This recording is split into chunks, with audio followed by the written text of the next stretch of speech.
People across Texas and Louisiana, they're trying to put their lives together after losing everything in the devastating floods. Workers and volunteers with the American Red Cross are working hard to help people get what they need, including food and supplies. American Red Cross Vice President of Disaster Operations and Logistics, Brad Kieserman, joins us now. Brad, you spent last week surveying the overwhelming flood damage in Texas, Louisiana, and Mississippi. What is the Red Cross doing, first and foremost, to help people there? Good morning, Alex, and thanks. I did just get back from Texas and Louisiana and Mississippi just on Friday evening.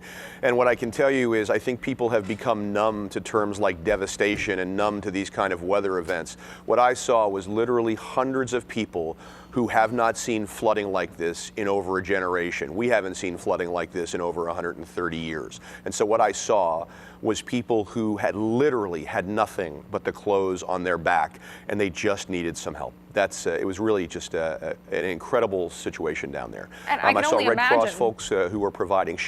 Oh no, I was just going to say, I can only imagine what that's like to, find yourself with nothing. So as the American Red Cross, where do you even try to begin? Here's somebody who says, I've lost it all.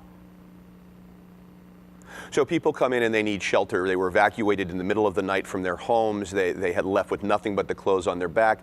And so we've opened about 90 shelters just in the last 3 weeks with over 6,000 shelter overnight stays. We've been feeding people as well. They just need a hot, nutritious meal.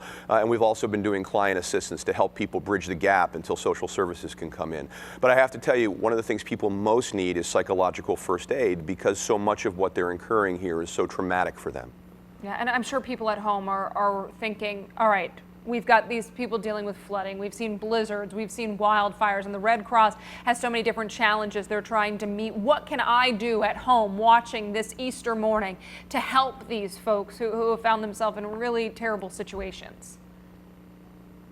Well, we do need help.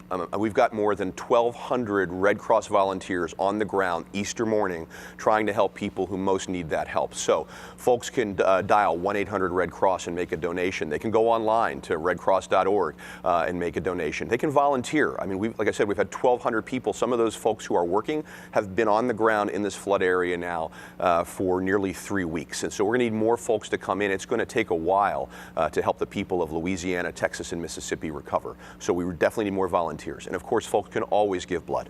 Right. And I'm sure quickly you would say that preparation for yourself, finding yourself in a future situation like this, preparation's key.